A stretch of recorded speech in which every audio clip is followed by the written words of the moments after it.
Lection du dimanche, amour et justice. Le verset, c'est le psaume 33, verset 5, qui dit ceci. Il aime la justice et la droiture. La bonté de l'Éternel remplit la terre. Donc, il aime la justice et la droiture. La leçon d'aujourd'hui dit clairement que notre Dieu est un Dieu extrêmement équitable. Extrêmement, on dit balancé aussi, non, en français je ne sais pas, mais vraiment qu'il y a une balance très très juste. Il y a quelque part, cette déclaration se confronte à notre réalité humaine. J'ai déjà voulu être très juste dans certaines circonstances, et après coup, je me suis rendu compte que j'étais pas du tout juste, parce que je n'avais pas tous les éléments, parce que j'ai eu un raisonnement qui était biaisé par peut-être parce que j'appréciais plus une personne que l'autre, ou parce que j'avais une impression, mais qui finalement s'avérait fausse. Donc, la justice humaine, on essaye. D'ailleurs, le symbole de la justice, c'est cette dame, les yeux bandés avec la balance dans la main. Mais on comprend que pour l'être humain, c'est extrêmement compliqué.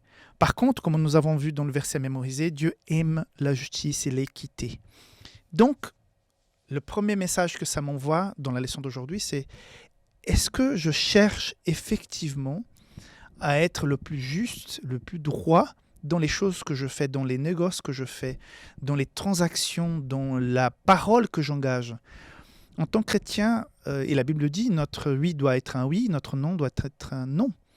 Et parfois, je rencontre des chrétiens qui font des affaires, qui font des projets, ou qui ont une parole facile pour promettre plein de choses, mais que par la suite, on ne voit pas vraiment la suite, quoi. Voilà. Par la suite, on ne voit pas la suite. Et ça, c'est dommage parce que nous sommes dans cette recherche de ressembler à Jésus, d'être comme lui.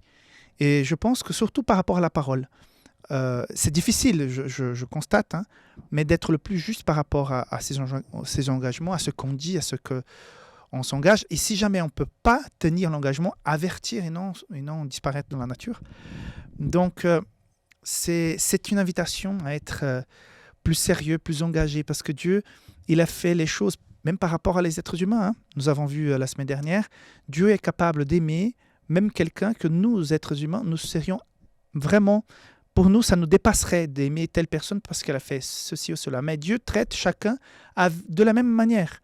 Donc mon péché qui est peut-être relativement moins grave, c'est tout à fait un péché, Dieu va le traiter avec beaucoup d'équité. Et celui qui a commis, j'en sais rien, quelque chose d'extrêmement grave, qui a ôté des vies, Dieu va lui traiter aussi avec équité. Moi, comme j'ai déjà dit, j'aurais beaucoup de peine à traiter avec équité quelqu'un qui a touché quelqu'un de ma famille, une personne avec qui j'ai de l'affection, ou bien une personne innocente. Imagine un adulte qui touche un enfant, j'aurais de la peine à traiter ce cas avec équité, parce que mes sentiments, mes passions seront engagés dans mon jugement. Mais Dieu, il est 100% équité. C'est l'objectif du message aujourd'hui. Sache que ton Dieu va toujours te traiter, pas avec méchanceté, pas avec... il ne va pas être lourd dans son jugement vis-à-vis de toi. Parfois, les gens pensent que j'ai déjà été trop loin, j'ai fait des choses extrêmement méchantes et Dieu ne va plus jamais me regarder de la même manière. Dieu te regarde de la même manière depuis ta naissance parce qu'il te juge de façon équitable. Et le jugement de Dieu, c'est quelque chose de bien. Et si tu penses au jugement de Dieu et si tu le crains, c'est encore une très bonne nouvelle parce que ça veut dire que tu le crains et puis...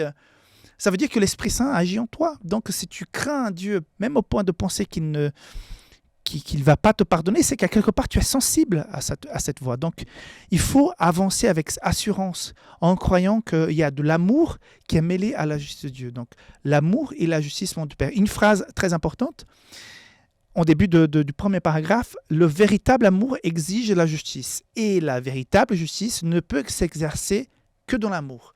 Donc, Dieu peut être 100% amour, 100% justice. Et ça, c'est vraiment j'allais dire vachement, mais bon, mais c'est une excellente nouvelle. Que Dieu te bénisse et on se voit rapidement pour la leçon du lundi.